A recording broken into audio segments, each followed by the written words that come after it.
Yeah, asking questions other people won't. We don't take any party position. I mean, we come from all angles on truth. That's the only way, isn't it? You've got to get to the truth.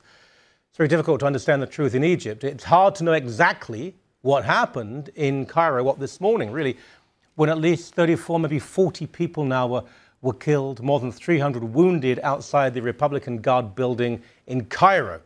Now, this is where former President Morsi is being held, and other of his cabinet members. And according to the Muslim Brotherhood, the dead were merely peaceful civilians leaving morning prayers. According to the Egyptian military, the dead were terrorists trying to storm the building. Well, this is a tough one, isn't it? Because the Muslim Brotherhood never lie, and the Egyptian army are incapable of uttering an untruth. Quite the three-pipe problem, as Sherlock Holmes would say. Now, this is, of course, the same Egyptian army that told the world in 1967 and again in 1973, and this is true, that it was partying in conquered Tel Aviv, when in fact it was in smoking ruins in the Sinai desert. And the same Muslim Brotherhood that alleged that the Turkish demonstrations of last week were all the work of Jewish agents. By the way, I should explain, everyone is calling everyone else a Jew in Egypt right now. It's the catch-all word for evil, nasty, smelly, you have to die, etc. You know, that sort of thing. Now, those Egyptian Muslims, I mean, I have to say this, they are so inventive and well, such an amusing bunch as well. The result of deadly violence in Cairo, Egypt. These pictures show the aftermath of a pro-Morsi protest going on outside a Republican Guard headquarters in Nasser City. Reports suggest soldiers opened fire on the demonstrators, but there are differing accounts as to what actually happened. Some say the military started firing when protesters tried to storm the barracks. Others disagree, claiming the protest was entirely peaceful. This man was hit in the face by a tear gas canister. He said he lay back to stop the bleeding and claimed a soldier then hit him on the leg with the butt of his rifle.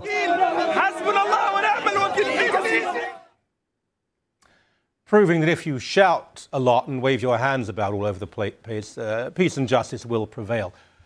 Of course I am sympathetic, of course I am, but am I surprised? No, not at all. I mean, you must not judge what is going on in Egypt by the standards of, I don't know, Saskatoon, Kitchener, Ottawa, Victoria. This is not Canada. It's not Western Europe, not the United States that the left loves to hate, but is in fact highly civilized and very peaceful. Look, the mob is everything in most Arab countries, and the nature of the individual with individual human rights simply doesn't exist as we know it here. It's important to grasp that the Christianity that is so fashionable to despise gave us the Enlightenment, human rights, and the concept that we are to respect and protect the weak and see the face of God in everyone, even in our enemies. Dare I ask if this is true in Islam? Well, I'll ask it anyway, and I'll probably be threatened for doing so. But how else do I explain the lynching that took place this weekend when, good God, a bunch of teenage boys were murdered by Islamic fanatics because they supported a secular government? No excuses, please, about Israeli aggression, American imperialism, poverty, any of the other groaning canards. Remember, these are Egyptian kids who simply disagree with the Muslim Brotherhood. They were chased, they were terrified, they ran to the top of a tower.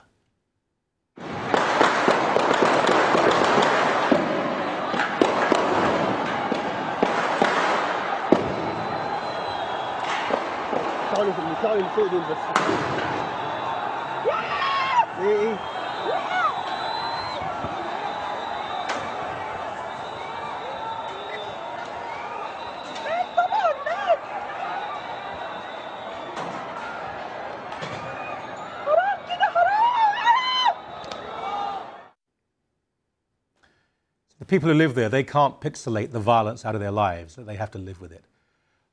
Pushed to the ground, lying with broken bodies, then beaten to death.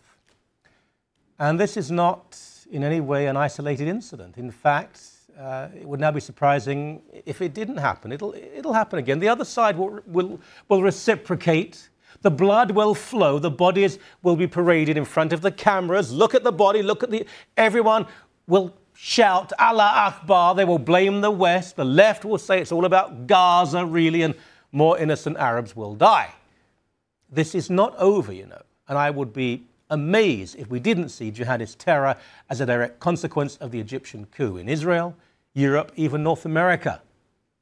It is nice being safe and Canadian, isn't it? But please don't take it for granted. Frankly, you might not be able to do so for very much longer. Yep, the world's not always as nice as Canada. That's nothing to complain about. Thank the Lord we live here. Alex Mihailovich has covered a few wars in his time. Egypt, I wouldn't predict for a moment that Egypt will get much better. I think it'll go through some very tough times. Eventually it might calm down, but it's not going to be easy. I don't think we're going to see a war. I just think that this is sort of the situation that we're in right now.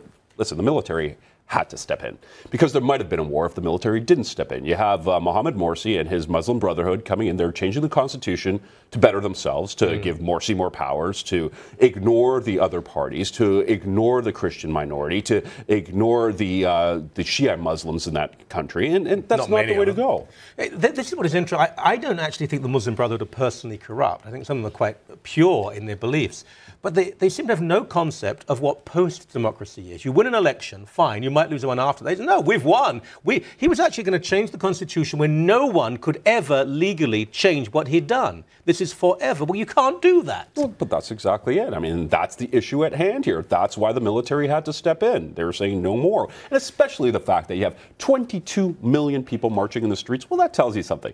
I think there's an issue at hand. They don't have food that they want. Their electricity costs a lot of money. The Muslim Brotherhood didn't do anything to help them out, but it did a lot to help themselves. Well, when they appointed as a governor of one of the second highest tourist region in the entire country, a man who supported violent attacks on tourists. And what are you doing here? Tourism is vital. People were lining up for bread. The economy was growing 1 or 2% a year, not much, but a bit under Mubarak. It was declining to nil under this new government. The military has always been in power effectively. Nasser, I mean, people talk about President Nasser, this terrible man, this pan-Arab nationalist. He was a response to Islamic fundamentalism.